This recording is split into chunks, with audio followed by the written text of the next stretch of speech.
pouco, né? Deixa eu pegar aqui. O homem pilotando Rondônia, atualmente o maior navio transitando a Amazônia, né? Eu não vi, isso é verdade. Não é favor nenhum. Estou aqui,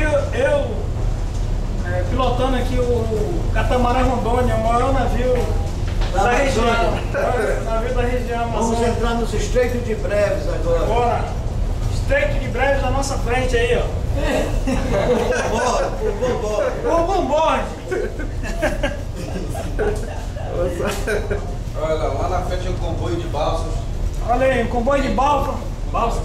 Balsas. Que transporta a riqueza da Amazônia. É isso. Mas Aqui está o nosso amigo comandante Antônio Lemos. Nosso outro amigo ali, o Manuel.